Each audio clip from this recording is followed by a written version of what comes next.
So, good morning, good afternoon, and good evening, and welcome to another edition of the Pure Digital Passion Podcast with me, Moses Kemibaro. Today's guest is someone whose work I've been watching closely for some time, who last week gave the entire African PR and communications industry something generally worth sitting down and reading. My guest is Mary Njoki, founder and CEO of Glasshouse PR, the Nairobi-headquartered Pan-African PR and communications agency that she founded at just 23 years old. Let me give you a proper sense of who Mary is before we start. She has an unusual academic foundation spanning mathematics, business, information technology, and then communications and public relations, which means that she's still clearly somebody special. That combination of quantitative rigor and creative storytelling, as you will hear, has shaped everything about how she runs her agency and thinks about the PR industry. Before founding Glasshouse PR, she worked in business development and IT training at SoftLink Options and CompEdge Solutions. Before a short stint in PR and event management at the Orange Company. Then, in 2012, she started Glasshouse PR and has not looked back since. Last week, Glasshouse PR released the 2026 State of PR in Africa report, the second annual edition, which is becoming a definitive research benchmark for the communications industry on this continent. Subtitled Rewriting Influence, How AI and Digital-First Media Reshaping Public Relations in Africa's Revolution. It covers 54 agencies across 16 countries, 80 university students from 7 Kenyan institutions, and an in-depth thought leader interviews from across the region. Mary, welcome to Pure Digital Passion. Thank you for having me. So, Mary, I'm going to start at the very top, and I think I gave you a quick hint earlier, so I hope you're ready for this question. Yes. Glasshouse PR. Yes. Let's start with the name of your firm. Wow. So the reason I gave it that name was to represent clear communication and transparency. Wow, that was beautiful. it. Yeah. And I think I mentioned to you earlier when I had glass house, there's that thing of people living in glass houses. I just remember thinking maybe there's something to do there, but it doesn't, right? It doesn't, yeah. Okay, brilliant. Yeah. So you have an interesting background. I mean, that's obvious. Yeah. Mathematics, communications, IT. Yeah. How does that all come together? Well, before I went to college, I actually wanted to study computer science. Wow. So the reason I studied mathematics, it's because I wanted to upgrade my grade to be able to qualify for computer science. Yes. So all my life, my dream was to study computer science. So I could not afford to study that. So I went to study BIT, which was where I was, or the college I found was closer to computer science. Yes. And I actually put my 80%, or rather my courses were 80% IT. Yeah. Fantastic. Yeah. Now, like you, I'm an entrepreneur. I started, my company, Savvy, sometime in my 20s. Yeah. I don't think I was as young as you were, which was 23. But I'm just curious, 23 people are still figuring out things. Yeah. And it seems almost like a little bit young for somebody to start a business. But I'm trying to understand, what are the motivations? What instigated such an early decision? And what were you seeing in the marketplace that told you this is something that you need to do? So interesting enough, I also started my life earlier. So I finished high school at the age of 16. No way. So I started working at the age of 19. Okay. So, and when I started working at SoftLink, I'd just come out of college. Okay. And I had started actually coding. So by the time I was approaching the lady for SoftLink, I was telling her, I want you to put me in the production department. Okay. I just want to code. I was crazy about softwares and development. So when I went, when she got me to start working with her, she put me in the marketing department, which didn't sit well with me for a couple of months, but now, many years later, it makes sense. It's a blessing of sorts. It's a blessing. Yeah? Oh, wow. So it wasn't really the way you wanted it to go, but it pushed you towards communications gradually. Yeah. And I mean, of course, it's a shift from marketing to comms. How did that happen? So I was marketing now at SoftLink and even at CompEdge, the IT firms that I worked in at a very young age. I was marketing IT products. So I remember at the beginning we were marketing softwares, websites, hosting packages. And what would impress people was I was so small, but at the same time I used to understand the back end of what I'm selling. So that would impress people, and they would just convert to be clients. How that transitioned, when I was still working, I used to volunteer at a youth-based community thing called K-Crew. So when I went there, they used to have music festivals or music events like TSO, etc. A lot of stuff around artists in Kenya. Yes. And that time the gospel music industry was so huge. So it's at that point that I developed this like for PR, but I didn't know what this PR is. So I remember I started going back to online to study what is this PR. And at that point, that's around 20 when I'm 22, I started thinking, how can you converge PR with tech? So what you're seeing now, it's something I had already thought about many years ago. Wow. Yeah. Does the passion for tech still exist? Yes. How do you exercise that? How do you bring it to life? I mean, when I started out, when I started the company Glasshouse PR, I didn't have funds to create, whether it's websites or do social media marketing. So I created my own website at the beginning. You built it yourself? Yeah, I built it myself, went online, looked for free templates, bought domains, started doing online marketing. I knew how the algorithms worked. I knew how to do meta tags. I knew how to use keywords just to, optimize the website. Yeah. So basically you hustled it, you built it, you bootstrapped it, and it came out. Yeah. Now, like you, I mean, I feel like there's so much kinship here because we're also entrepreneurs, but we started young and, very much in the tech space as well. Yeah. But when you go into businesses, large businesses, a 23-year-old or somebody in their 20s and also a lady, what was that like? Because we know Kenya. Yeah. I mean, that must have been tough. Interesting enough, when I was starting out, I didn't even think, the way I had this conviction, this is what I'm supposed to be doing. Yeah. But then at the same time, I wasn't even thinking of the bigger picture. So at that point, I remember the first 2 years, I would do a lot of pro bono jobs. Wow. And I would be very excited to be doing PR. Enthusiastically. And I didn't have many responsibilities, at that time, point. Yeah. So I'm just excited that, oh my God, I can come to this artist. There are like some artists in Kenya that are approaching. I'm like, I'll do your PR for free. And then they would go and talk about, that this is a girl who is helping us with PR, or some small companies, small medium enterprises that I'd met when I was selling tech products. So I'll tell them, you know what? And I used to tell them the future of communication is on digital. Can I create for you social media pages? Can I manage them? And I'll do it for free or pay me like 5K. And then, there are people who would, pay me 5K, or others, I'll do for free. And I'll be like, okay, after I'm done, you have to write a recommendation letter to Glasshouse. So the doors were opening as I was walking. I didn't even have the bigger picture. It's later, I'm sure you know the 2015 conversation where I represented someone who was not an authentic brand. And when I trended, that's when I was like, the other PR agencies, because I remember there's someone from a bigger conglomerate who used to like harass me on X, formerly Twitter. And at that point I was like, there's a whole world here which I do not know. I wasn't crisis management. I wasn't even looking to compete with them per se. Yeah. I was just following a path. I was so like, okay, I'm so convicted. This is what I want to do. And I could feel like I actually I see that people think PR is equated to events. For me, I think PR is bigger. And there's a way, even if you see my conversation before, I'll be like, PR ought to be strategic. PR, we need to see how tech integrates to PR. We are headed to a digital age. So there are that's where my thoughts were. And I couldn't see anyone who was doing it. Yet, there were big events that were happening. There were agencies that were in existence.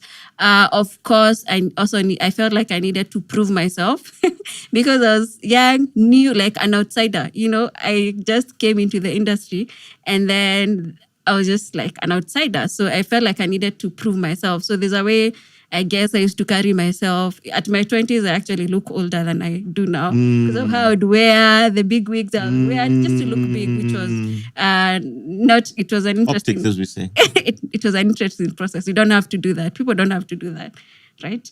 But yeah, so those are some of the processes at the beginning, but I was very convicted this is what I was doing. Of course, there are days I didn't have, when I got the team, there are days I didn't have money to pay the team. Yeah. So there's all those processes that were there at the beginning. Yeah.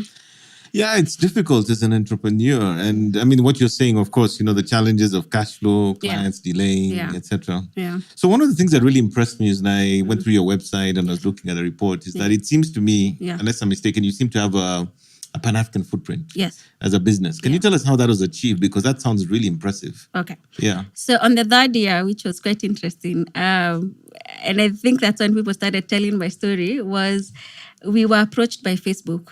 I guess they emailed many people, but I mean, we didn't have work. So we responded quickly, and I guess we were cheap. So they asked us to do some work they were doing in Kenya. They wanted to aggregate Meta now. They were called Facebook then. They wanted to aggregate small businesses that were using Facebook to grow their reach. So they wanted to tell a story of how they are supporting businesses in Africa. Small businesses. Small businesses, Okay. And so I had to look for companies that have stories. That I started with this amount. I went on Facebook. I marketed my company, and then this is how I've grown my business. So that was quite, again, exciting for me. So went, picked a couple of businesses. We wrote their stories. Then we had like a breakfast at Kempinski. And once the moment we did that, it gave me.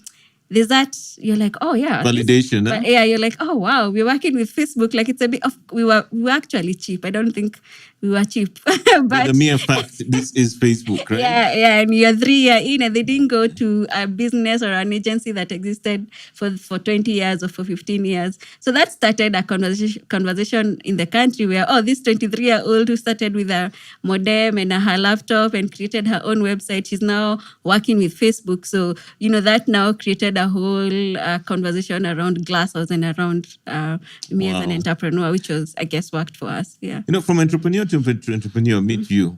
I think we know what that feels like because when you think that you essentially created a business from scratch, right? Yes. It didn't exist until it came out of your mind. You manifested it. Yeah. And then to think that there's an international global brand that has chosen you and you're working on this account. Like even I'm having a similar situation in my office right now where we brought on a couple of very prestigious accounts. I mean, what does that feel like? Do you think anybody can ever realize what that feels like if you're not an entrepreneur? It's so special, isn't it? It is. And I'll take you back. Actually, before Facebook, Google had come knocking. Wow. And we never got the job, but I remember the process was quite interesting. We got a call and I was told Dorothy Ocker is looking for PR agencies in Kenya. Yes. Remember, because of my optimization and these conversations I'm having online, we are optimized. She actually Googled PR agencies in Kenya and Glasshouse appeared. Yeah. And she called and I was just one person. I was in the village. I hadn't even moved to Nairobi. And she's like, can I speak? Or she sent someone to call and I'm like, hold on to speak to Mary. I'm acting like it's a whole office. I went and picked kids at Daystar. We went and did a whole strategy, presented to her. Actually, it's a paper thing that made us not sign the contract because I wasn't incorporated yet. Oh, no. Yeah. We actually she shortlisted us. Wow. We were good to go. So it feels like to me, like many entrepreneurs do in startups, you are making it up as you go along. Yes. Pretty much. You're sort of building the road as you go. Yeah. Fantastic. Yeah. So when Facebook came, and also there are certain things I learned from her because she told me when you're working with global companies, marketing and communications are separate. So when they approach you, learn how to make sure you customize your proposal as a communication proposal. So when Facebook came, it was easier and we responded and they came on board. So for me, it's the conviction I had that this is what I'm supposed to be doing, and then to see that being fulfilled, that indeed this is what you're supposed to be doing. Yeah. Fantastic. Yeah. So let's come to our report. Yes. Our State of PR in Africa report. Yeah. I believe this is the second edition, right? Yes. And I'm just curious in terms of, I did go through the report extensively. I actually covered it in a very detailed blog post. Yeah. My first impression was that this thing is thorough. It's detailed. Yeah. And I'm just trying to think to myself, I mean, you've obviously been in the industry now for probably close to 15 years. Yes. You have seen what's happening on the ground with PR as a practitioner. What was the inspiration even to start this new initiative? So there's a trip I took to Turkey, and I was invited to this summit for communication experts. And when I went to this summit, I realized even the way they view Africa at that level was not accurate. So I was called in to speak around geopolitics and how communication it's affecting geopolitics. And I remember the first question they asked me, how is this Israel and Palestine war affecting Kenya? At that point, I just answered simply, first of all, if it's my grandmother or my mother in the village, they don't necessarily care, or someone, the first thing they're thinking that morning is, have I fed my cows? Or, they're dealing with fundamental issues. It's not a fundamental issue, but to them, in the West, it's such a fundamental issue, and they made it a whole session. So I could see how they view Africa and this is on that level. They are C-level experts. And I started thinking, okay, we need to actually, number one, grow our communication industry to that level, but also who is telling the African narrative. And we keep saying that. We are like, oh, who is telling the African narrative? We have influencers who are going around talking about Kenya or talking about Nigeria, South Africa, but yet in boardrooms where people are making decisions, we still don't have, people who have the accurate story or the accurate narrative. And you could see it even the way the way the summit was. And I was actually the only Black person from Africa in that particular summit, which was quite interesting. And I'd share certain things with a few people and be like, oh, wow, we didn't know that. Oh, I've never been to Africa. Or someone I met, this is a C-level executive who still refers to Africa as one country, and they don't care. So they don't even understand the different economies, the diversity that we have. So they don't yet see it. Who would tell the story? So that's where the inspiration came about. So basically, you were closing a gap, if I'm hearing you correctly, in terms of the knowledge, the insight, but now through the lens of PR and comms, right? Yes. Now, the methodology, and this word also caught my attention, 54 agencies, 16 countries, 80 students, 7 universities, thought leadership interviews, which I think were the back of the report. That's a lot of work, a lot of detail. How did you approach it? What was the methodology? How did you actually get it done? So allow me to start with the one we did last year. Yes. So now when I came back from Turkey, I remember calling my research and development person in the office, and I told them we have to do State of PR in Africa report. And they're like, what? How am I supposed to go about this? And I'm like, I told them I have PR agencies that I've met before, whether it's in summits. I have thought leaders that I've met before. I'll give you the numbers, and then we think of how we're going to tell the story of the state of PR in Africa. So that's how it started. So by the time we are doing the second one, we already have a group of people who are willing to give us content. I was actually telling the team, why did we do 16 countries? We're supposed to do 30 countries. So now you're going to expand it. We were like, I was pushing them, but I mean, then we were like, okay, fine, let's sit with 16 countries. But it's a good start. Yeah. It's a good start. But I was like, I want to actually do 54 countries. I want to know, what is happening in each market when it comes to PR or when it comes to the topic that we pick for, the particular report. Yeah. So I'm guessing in 2027, there'll be something that's a bit more expansive. Yeah, we've already started. Yeah, we've already started. Yeah. No, I mean, the thing was detailed. So I'm imagining that the amount of pre-work required is a lot to arrive at that level is significant. Yeah. So the theme of the report is rewriting influence, and then, of course, how AI and digital media first are reshaping public relations in Africa's revolution. Yeah. Now, if you know anything about me, for lack of a better word, I've become kind of a PR person. I'm an AI person. Yes. I'm addicted. I'm writing it. I'm using the tools. I really think it's transformational. Yeah. And I think the report was very illustrative of the fact that really AI is such a cross-cutting technology because even within the practices of PR and comms, it has completely changed everything. Yeah. So I wanted to kind of understand, how did you land on that framing, and what is it that led you to pursue this report from that angle? I'll take you back to the beginning. Remember when I was working at Orange Company, I remember going to the MD and telling them, the future of PR is in digital. But now when digital media came about and, there were all these things, I would understand the meta tags, the algorithms, all these things I would understand. But at some point, I thought that was it. So when AI came into the picture, I was like, there's something more about tech that can be integrated into PR beyond the learning how to create messages and post them on social media, etc. So for me, tech has always been something that I'm very interested in. If you put code in front of me, I get quite excited and I'd learn it. I'm sure you've programmed with plus the Java. I created a VB.NET thing. Anyway, so tech still excites me despite doing communication. So I was like, where is the industry headed? So when we looked at the last year's state of PR in Africa, we noticed that digital media first campaigns are really growing fast and the use of AI. So we were like, okay, we need to dive deeper into this particular key finding. So it was a key finding amongst the many key findings last year. Then we said, okay, because of what we've seen now, let's dive deeper into this particular topic. So that's how it came about. Now, the report itself draws on respondents from North, Central, East, Southern, and West Africa. So already, even if it's 16 countries, it's quite broad. Markets that are very different in their media environments, regulatory context, and client expectations. So how do you navigate kind of producing these findings across such different areas? And sort of what are the specific and actionable insights that you're able to pick from them?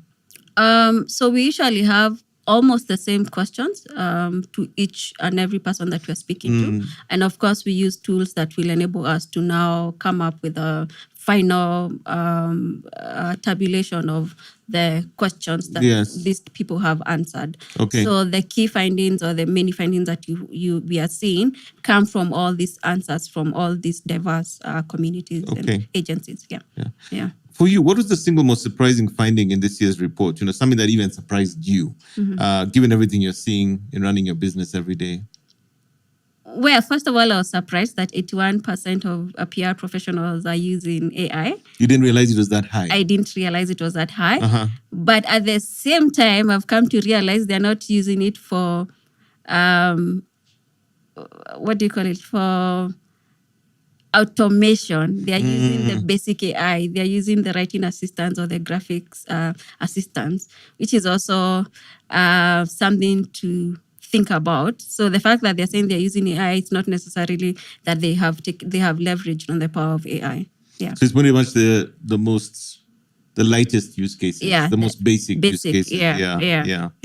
Okay. So let's talk a little bit about that in terms of adoption, because I think, it's kind of like you're saying they're really sort of at the entry point in terms of using it. And I think from the report, it said 81.5% of senior PR professionals across all these countries, describe themselves as very familiar and using AI tools. But only 3.7% were aware of AI, but not using it. When you saw these numbers, what did it tell you about African PR in terms of where we are versus the conversation maybe that's going on globally?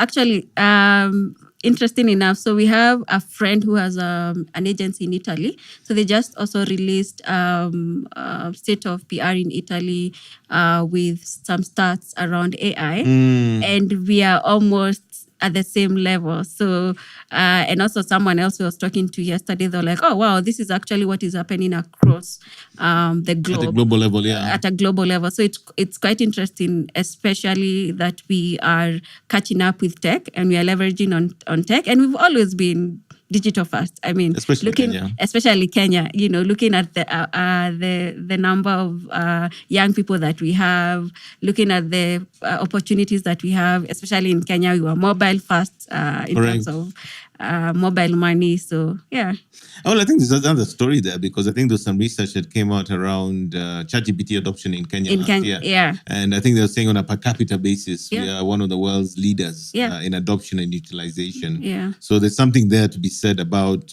markets like Kenya, but even the broader African continent, where I think we see AI as kind of a game changer. We use it to really do the things we can't do, maybe to a higher degree because of our constraints. And it gives us that significant advantage or benefit, probably to a larger extent than somebody in North America, for instance, right? So the adoption, I think, is very, very significant. And within your own organization, would you say you are at that same baseline, or are you guys using it at a higher level within your agency?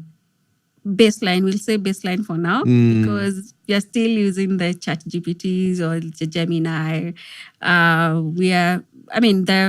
But also it depends with the department because like the research and development department, they use more, they use more tools than other people in the digital department. So it's even a conversation we're having in-house. How do we now train to become better? The fact that we have released a report, we also need to become better when it comes to using AI. Yeah.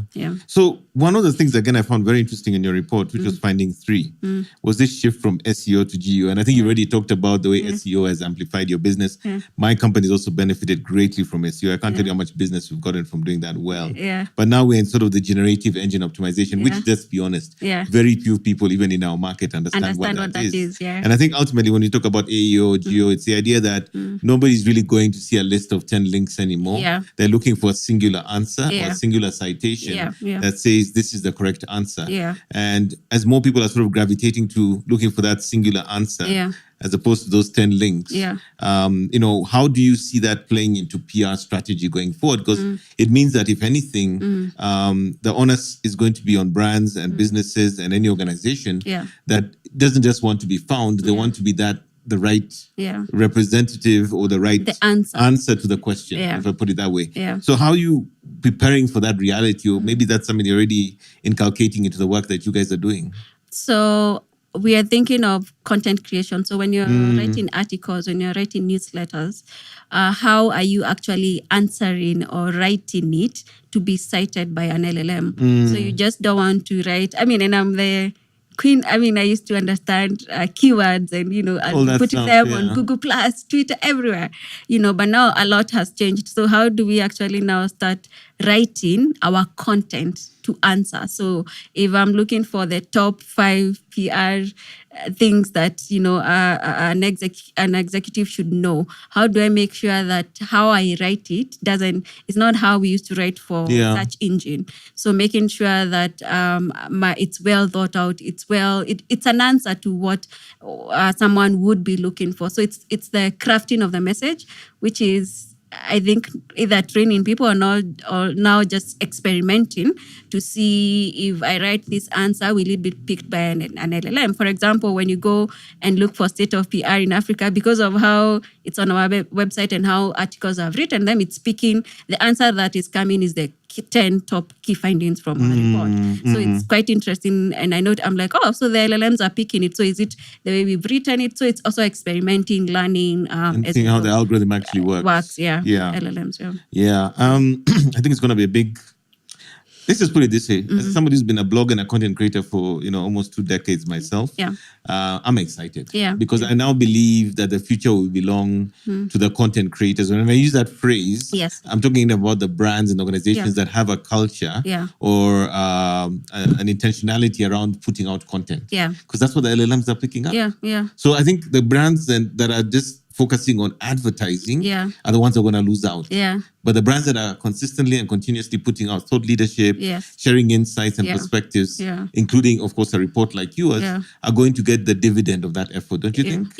That's the And I hope that's something that maybe you're bringing to your clients as well, to their attention. Actually, saw a report from one of the European PR agencies, and they were saying that the budgets for PR are actually going to go up from 2027 because of thought leadership articles that actually answer for the clients what someone is looking for. So, correct.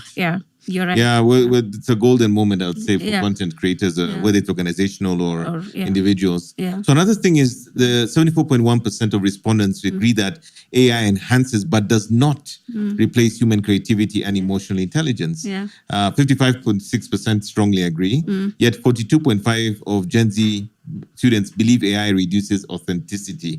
How do you hold these two realities together?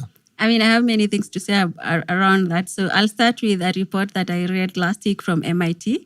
And that report was saying that they were studying the brains of people who use ChatGPT and people who don't use ChatGPT. I don't know whether you saw it. No. And then they were saying the brains of the people who use ChatGPT are dulled and they're not firing as quicker as the brains of the people who are not using ChatGPT. Wow. So I was like, that's quite interesting. On the other hand, I believe believe you have to have a human loop in that whole process of AI. Yes.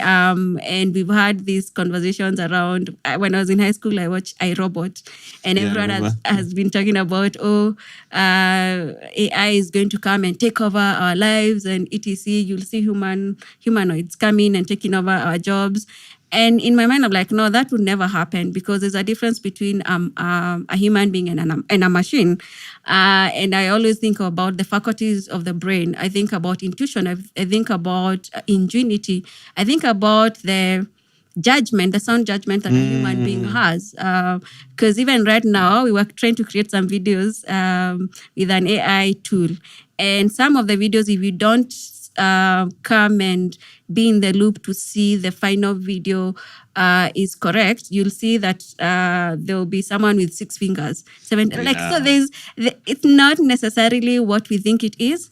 But then at the same time, and I don't know whether you want me to go to this. So there are those different angles. There's one where the minds are dulled. There's this one that a human being cannot replace. Cannot be replaced by a machine. The other part is we think a human being being replaced by a machine is humanoids walking in here and taking over our jobs. But then there's the other angle where when you think of the echo chambers, the filter bubbles, the algorithms have already, and maybe I've gone ahead of myself, have already started curating our timelines and started curating how we think. So my question has been, the last few weeks, who is shaping the narrative? Is it PR people? Is it the content creators? Or is it the algorithms? And once your narrative is shaped, or once your mind is shaped, and once we shape the way you think, you'll always think in a particular way. And therefore, I guess it's kind of replacing your original thoughts. I mean, so it's almost saying, if I'm hearing you correctly, it's almost saying that the algorithm is essentially taking over our own thinking to some extent. Yeah. Because we're no longer being creative. We are now delegating things that are human to the AI. Yeah. That's it's an issue. It's an issue, but then how do you, I think the question now I would go ahead to ask, how do you become that human who is, so there's a human agent and then there's a AI agent. How do you become that human agent who has sound judgment, who is thinking beyond what the machine is telling you to think about, and who is willing to come and control the machine, to be the human in the machine that is directing the machine? Who is that human? So that human must be a different human. In fact, there's this saying that I think you've heard it before, you will not be replaced by an AI, you'll be replaced by somebody using an AI. Yes. And in fact, there's more and more consensus now that especially the people who've done the 10,000 hours, those who've achieved mastery in their vocation or in their profession or in the whatever practitioner they are the ones who stand to reap the most. Because at the sort of subject matter level, they have so much depth and breadth in that matter that when they apply AI to it, it only amplifies excellence to even a higher degree. Whereas if you're somewhat an average practitioner, then you don't even get the most out of the AI. And I think about it because, I'm a writer, I create content and things like this, but when you're writing an original article or you're creating an original piece with no AI at all, there's a certain rigor and effort and thought process that is required. And then you're crafting it and you're editing it. And there's a way you want a certain message or key messages to come out. And it's something quite joyous in that process. But there's also an element of effort to almost, I always like to think of it like going to the gym, a good workout. And then when you come out of it, you feel the satisfaction. Whereas, when you delegate everything to an AI, I feel like the human needs that rigor to feel satisfied with their effort. Does that make sense? It makes sense. Because I'm think of the basic prompting. And how, we've discovered people just come and prompt, show me 5 restaurants in Nairobi. Yet someone will come and say, show me a restaurant on Riverside Drive, So the person, the detail, the one who is giving the AI or the chat GPT or whatever GPT a better prompt is actually thinking, but then it's now the AI is becoming a co-worker of some sort. It's now enhancing what you're looking for. This other one is not even thinking. They won't. But we say in computer world, what is it? Garbage in, garbage out. Yeah. If you don't do the detail, it's going to be rubbish. Yeah. So the student data, which came from 7 universities here, 97.5% of them said they're already using AI tools. 63.8% have actually created PR content. ChatGPT alone has been captured by 90% of them as users. You're hiring from this generation, as am I. What is the challenge of the reality that this generation is going to enter the profession in a very different way, the different context? In fact, many times when I talk to older people, they call it the microwave generation because of the fact that they want instant results, instant turnarounds. They have a hack for everything, but they're not going through the 10,000 hours that you or I have had to do to be where we are. How are you handling that situation when you think about it as a PR practitioner? I'll actually look at it as an opportunity.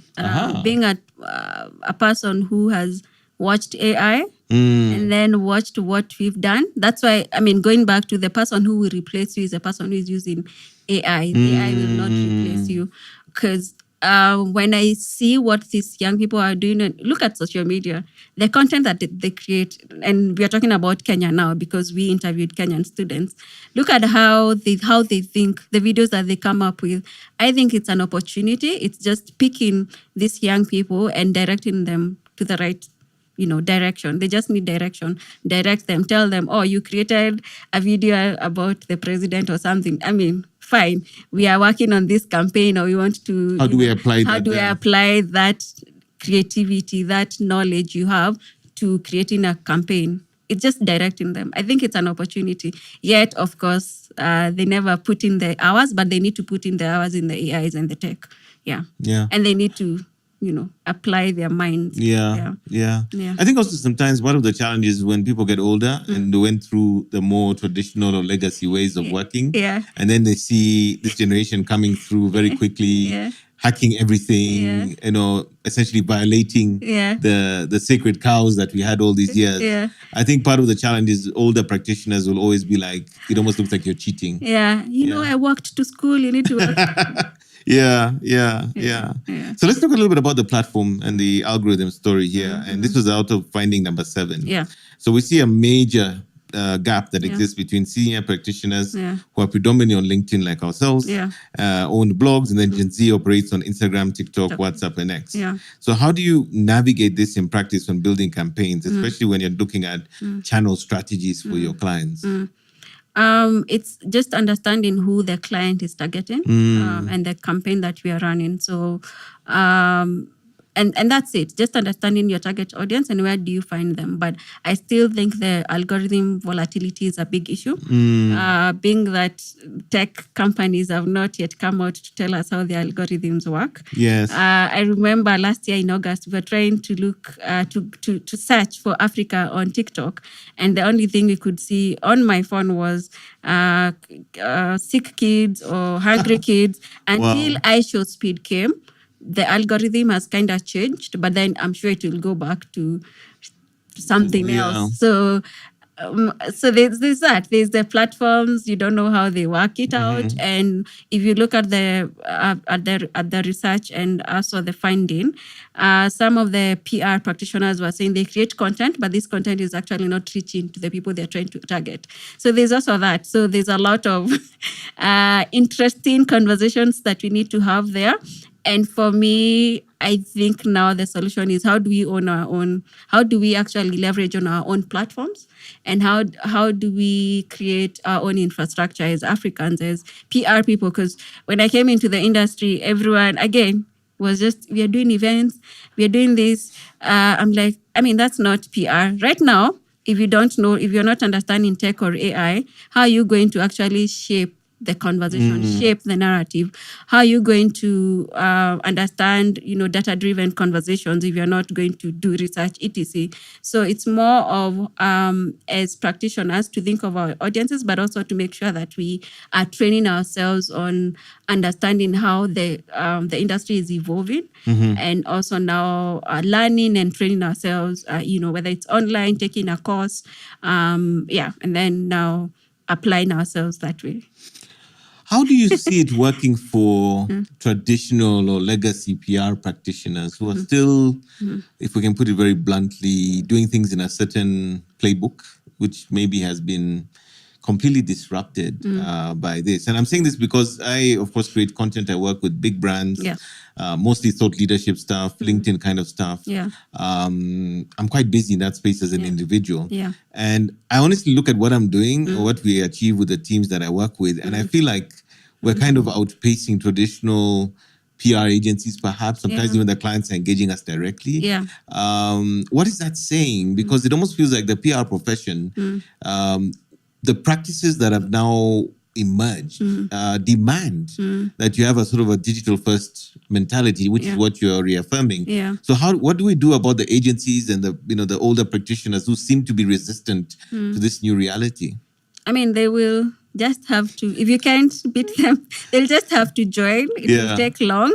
But on the other side, like we have a client who is an American client, To them, each time you're doing, whether it's a campaign in Kenya, Ghana, there's another country, Nigeria, they want to see themselves in the hard newspaper. For them, that's the validation. That's the validation. That something happened. Yeah. So we actually send them links. We're like, but they're like, no, Mary, this month you are not in the newspaper. We want to be in the newspaper. So it's quite interesting. But I know their mindset. They're coming from New York Times and stuff like that. So they think if I'm on BD or I'm on whatever newspaper, I'm validated. So it's also interesting because sometimes it's our clients who demand that. But then it's now, how do we take this journey, but also taking our clients along to show them that if this is what you want to acquire, or these are the things, it's not just about reporting to your headquarters that we did 4 newspapers. Like we have to also educate them. So it's a process of educating our clients, but also agencies who won't join. I mean, what can we say? I don't know. And actually, coming back to that, I think there's a question that I think is quite relevant to that point, because I think one of the big challenges we're seeing is obviously media as a whole is struggling globally.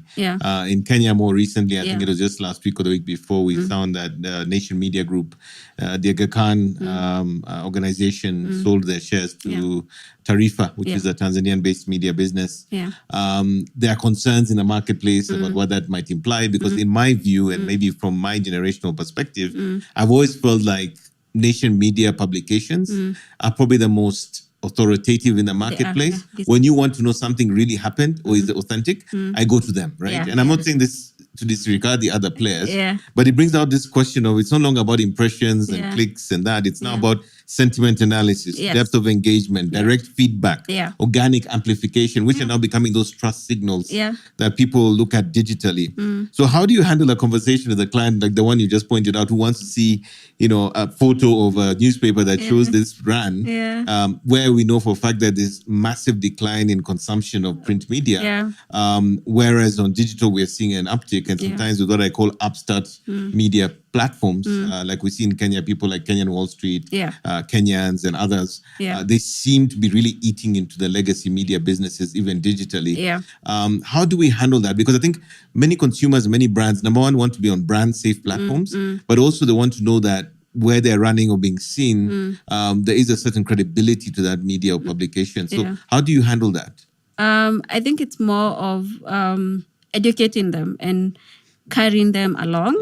For example, our client, we had to tell them, okay, we are a tech survey nation, whether it's when it comes to Kenya. Of course, we had to study also Ghana. But so Ghana, for some reason, it was important for them and it made sense why they were insisting. So in Kenya, you just educate them, show them, do reports every month, and educate. It's just educating the client. Over time, they usually will come around to this. Come around and be like, you're actually making sense, or we actually are seeing the results from this. So one of the key insights from the report is that agencies build owned media as core infrastructure, moving investment from rented platforms, I think we call it rented land, to really owning the media. I mean, becoming essentially content marketing or media companies of themselves. So having blogs, podcasts, newsletters, proprietary communities on platforms like Substack, for instance. And again, you could say that, the State of Media report is a form of media unto itself, So what is it actually delivered for the agency beyond the research itself? What is the dividend that you've gotten from this report? I think thought leadership as an agency. Okay. It's repositioned you. It's repositioned us. And also content. We have a lot of content because even what you're seeing is a final report. Yes. So if we had put everything that we collected, it could have been much, much more. Wow. So we have information. We understand how the industry is working. We are able to advise this is where we are heading. So we're able to see way ahead because we have data that is informing the industry. Yeah. Yes. So it's, as you're saying, it's part of owning our own narratives. So to narratives. speak, yeah. And also the report says that PR agencies should make ethics a brand asset, specifically around responsible AI adoption, human oversight policies, and transparency with clients. So how is Glasshouse PR approaching AI governance internally, and what does the client conversation look like in that space? So ours is very interesting, and I was I was telling the team we have to think of self-governance first, because sometimes we tend to delegate governance to someone else, yet we haven't self-governed ourselves. And it goes to how are you even prompting? Are you actually thinking through the prompting before you prompt? How are you responsibly using the AI tools? Is it that you don't want to think, you just want to be let's use them to enhance, not to be the first thing we go to when we don't have an answer. So self-governance comes first. And understanding that certain things of, when you look at the faculties of the brain, I know they are trying to build the neural networks and they're trying to replicate the brain, etc.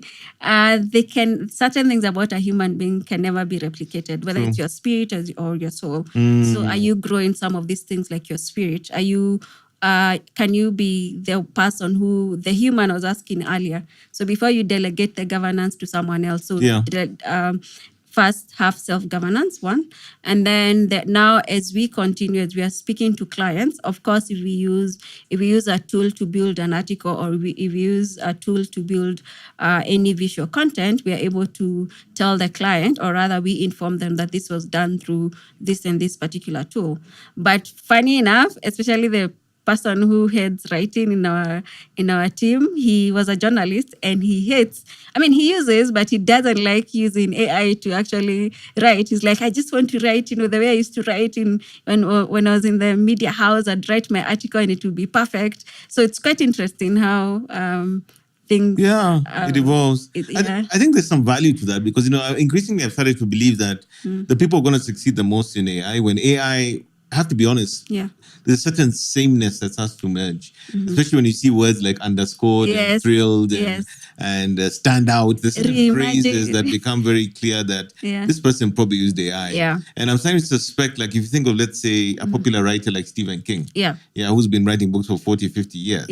I mean, when you read the richness, the creativity, the artisan who creates incredible art or crafts, things that you're almost like, I don't think an AI can do that from scratch. It can replicate once it exists, but it won't be the origin of that inspiration as far as I can tell. Because I think what AI does is it sort of takes human knowledge and then is able to sort of aggregate it, analyze it, and then produce a result based on your prompt. It doesn't necessarily suggest that it actually does original things the way a human can. And I think those sort of people are going to thrive, like the writer on your team, because remember, the AI is ingesting those standards or outputs and then, replicating them thereafter.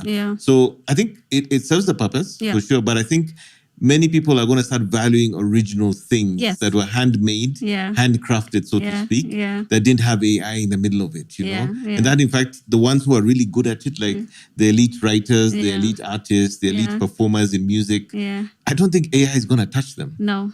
Not in that way, if you see what I'm saying.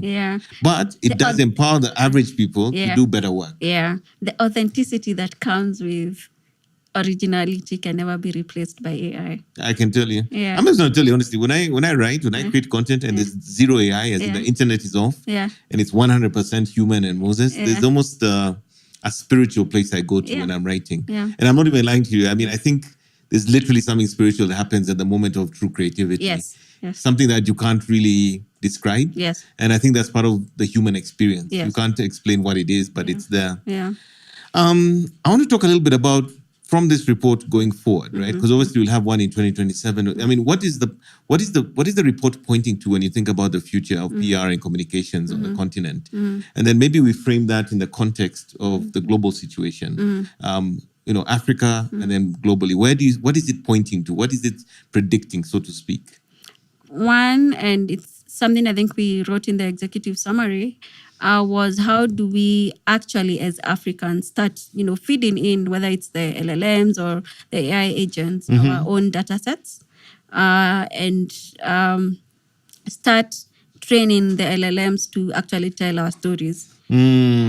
Because they don't, because the algorithm is not owned by Africa or the platforms. Biased, It's biased. So how do we actually now get to the center stage as a storytellers or as the most powerful voices in Africa as PR people, and get to a place where we are now telling the African stories, but then understanding how AI works and where, by experimenting, which LLM can I feed in this data? How can I build my AI agent? What can I do with my own land and not the rented land, like the report? I mean, if the next person does something else that is talking about Africa, how do we make sure that now this algorithm will get to a place to not ignore us? They'll be like, okay, actually, this is Africa. This is the true story of Africa. This is the diversity. This is Kenya. This is Uganda. This is Nigeria. This is South Africa. This is the beauty that comes out of this continent.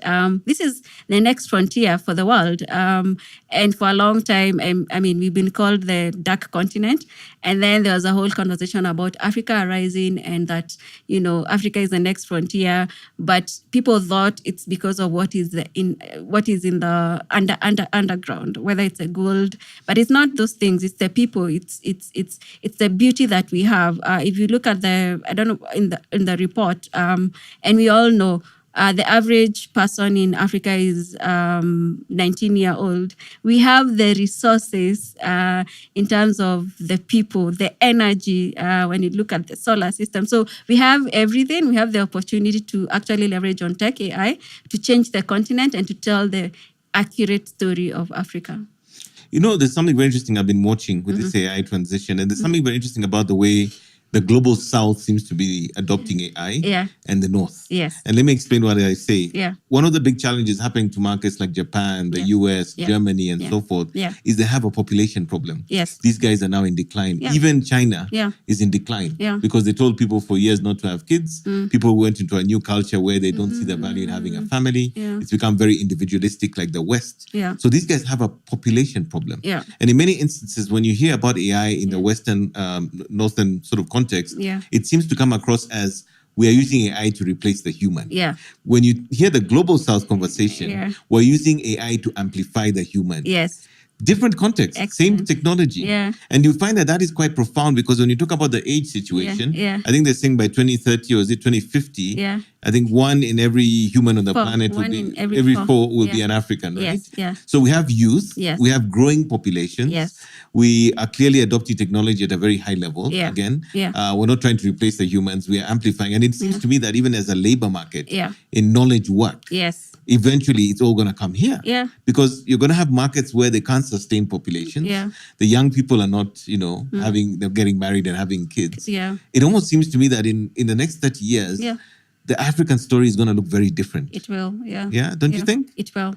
It will. Absolutely. And one thing that Ambassador Phil Thego was telling me, because I was asking him who is leading when it comes to AI, and he told me it's not about leadership, it's about use case studies. It doesn't matter whether China or the US are leading, it's about use case studies. If Africa or if the global south, we can actually leverage on the use case studies, then we are way ahead. Yeah. Yeah. So you've been in the space a while now. You're working with different people in PR and comms and various aspects of the same. Yeah. If somebody's a young person coming into this space, thinking about a career in PR and comms, especially the young Kenyans and Africans on the continent, what words of advice would you give them in the context of this AI moment that we're living in? Apply yourself. Leverage on digital, because I sometimes for the last 13 years plus working with young people, sometimes I just want to beat them up because I'm like, you have Google, you have YouTube, you can actually learn these particular skill overnight. Some of the things I kind of loved tech, so it was easy for me to learn many things, but I can never go online and I'm unable to do something. Immediately, I'm able to either figure out or Google, and the knowledge is out there. The knowledge is out there. So I would advise everyone to apply themselves, understand where they find themselves, but then apply yourself. Go online. There are AI courses that are free. From different universities. Google has free AI courses. So, if we actually applied ourselves, there's so much we can do for ourselves and as a country and also as a continent. Yeah. Now, naturally, since the report came out, there are various business leaders who'll be reading it. So people in charge of communications, CMOs, CEOs, and they're probably trying to figure out things after consuming it. And maybe there's somewhere yet to do so. Yeah. But what are things that you'd actually ask them to do differently based on the insights over the next 12 months? What is the single most important thing you want them to take away from what the insights in this report are passing on?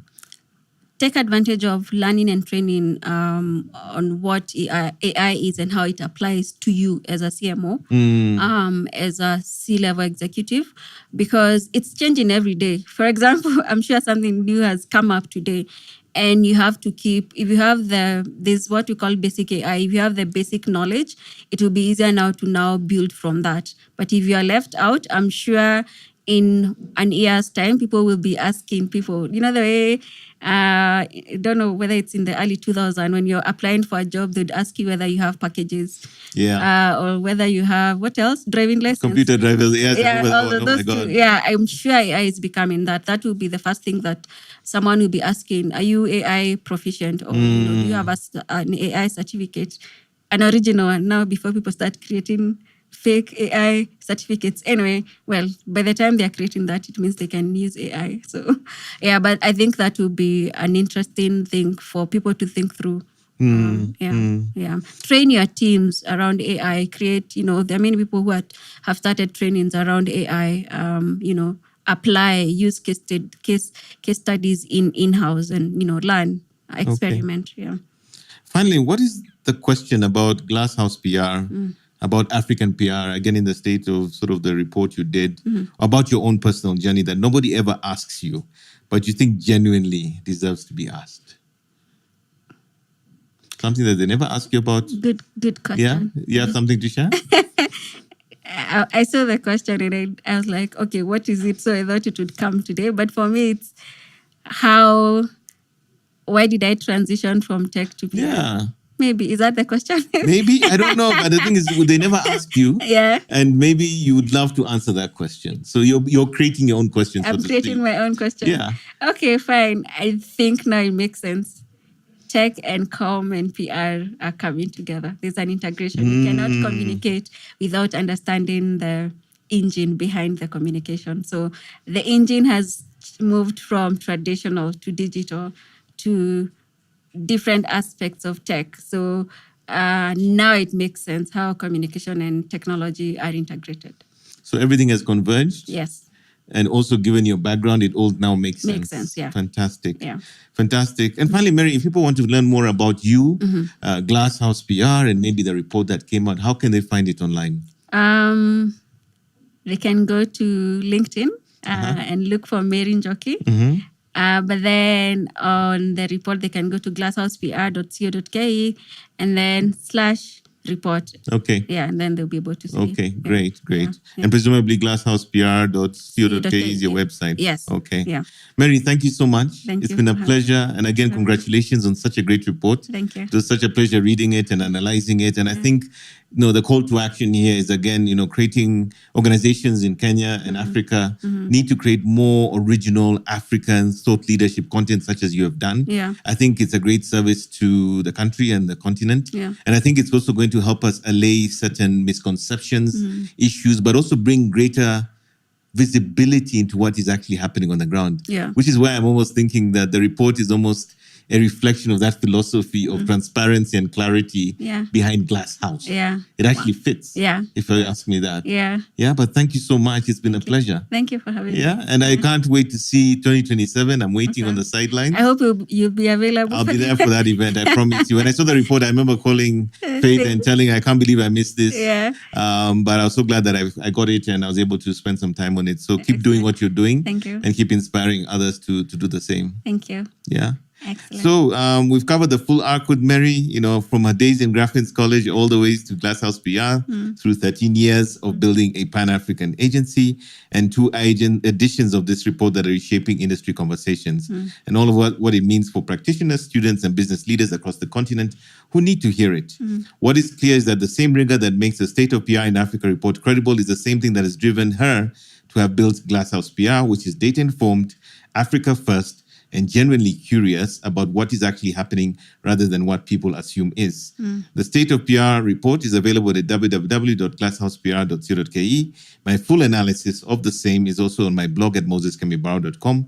And if you work in PR, communications, marketing, or any adjacent industry, I suppose and suggest that you should actually read it. Again, we'd like to say that it's always a pleasure to have you here for the Pure Digital Passion podcast, where we have interesting conversations around the areas of tech, business, marketing, and media.